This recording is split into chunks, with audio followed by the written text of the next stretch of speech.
Siguro ito yung pinakapit ng karir ko. Sinabi ko sa sarili ko, siguro tsaka. Kasi 7 years ng probinsyano, diba? Hindi ko inakala na aabot na gano'n katagal na mamahalin siya ng mga Pilipino.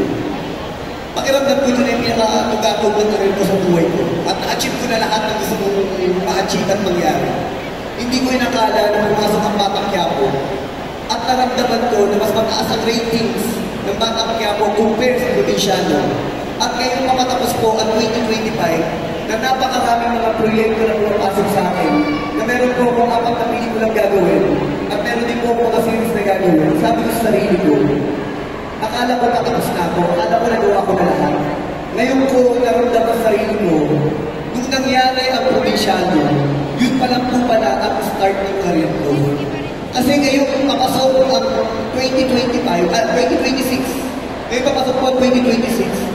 Napakaraming proyekto na pumasok po sa akin. Honestly, sinishare ko nga po sa mga kaibigan ko, hindi ko alam kung paano hahatiin ang sarili ko para gawin ang lahat ng mga proyekto.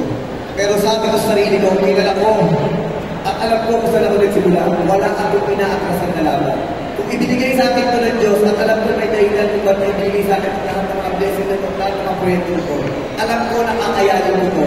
Kaya, sinasabi ko na, alam nyo, sa buhay natin lahat, sa mga Pilipino, minsan nagkatanong tayo na bakit kulang tayo sa oportunidad. Bakit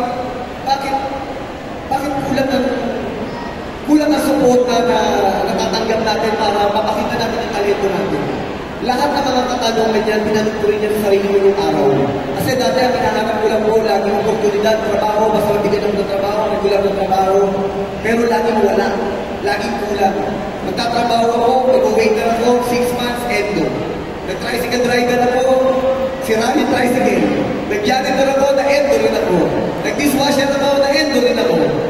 Pero alam niyo po, kaya ko sinishare sa inyo, minsan pala yung sinasabi nila, alam ng Diyos kung kailan niya ibigay yung tamang pagkakataon o right timing para sa akin lahat. Nung binigay na sa akin ng Diyos yung tamang pagkakataon at na hindi ko inakala na ang trabaho pag-artista pala ang magiging regular kong trabaho at nung nakita ko na siya na parang ito na yata yung karir na ibinigay sa akin ng Panginoon. Kasi dati, magkakatrabaho ko ngayon, 6 na buwan, wala. Magkakatrabaho ko ngayon, 1 taon, wala.